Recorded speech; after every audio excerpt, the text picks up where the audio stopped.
అందరికీ వందనాలు. ఉదయకాలం దేవుని వాక్యాన్ని చదువుకుందాం. అపొస్తల కార్యములు 18వ అధ్యాయము 24, 25 వచనాలు చదువుకుందాం.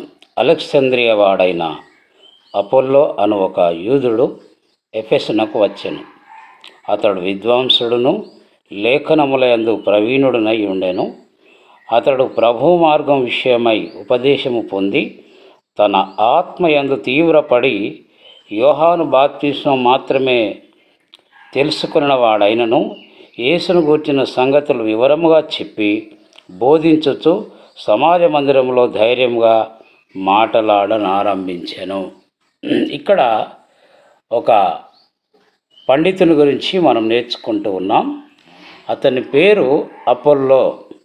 ఈరోజు మన దేశవ్యాప్తంగా కూడా ఈ పేరు అందరికీ సుపరిచితంగా మారిపోయింది. అనగా క్రైస్తవేతరులకు కూడా ఈ యొక్క అపోల్లో అనే పేరు ప్రఖ్యాతులు గాంచినట్లుగా మనం చూస్తూ ఉన్నాం. ఇక్కడ బైబిల్ గ్రంథంలో ఈ అపొస్తల కార్యములు 18వ అధ్యాయంలో ఉన్నటువంటి అపోల్లో అనేటువంటి వ్యక్తిని మనం చూసినట్లయితే ఆయన లేఖనములయందు ప్రవీణుడు అనేటువంటి విషయాన్ని మనం గమనిస్తూ ఉన్నాం.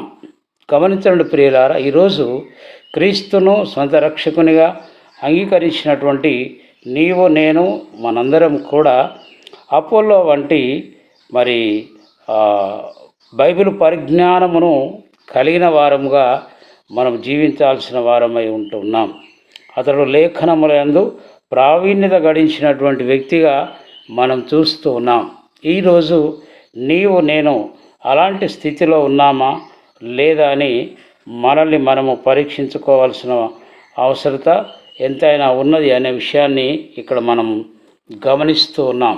క్రీస్తునందు ప్రియ సహోదరి సహోదరుడా, ఈరోజు నీవు నేను కూడా అలాంటి అపోల్లో వంటి మరి పరిజ్ఞానమును మనం కలిగిన వారంగా ఉన్నట్లయితే దేవుడు అపోల్లోనే కాదు మిమ్మల్ని నన్ను కూడా తన మహిమార్థం వాడుకుంటాడనేటువంటి విషయాన్ని మనము గమనించబద్ధులమై ఉంటున్నాం.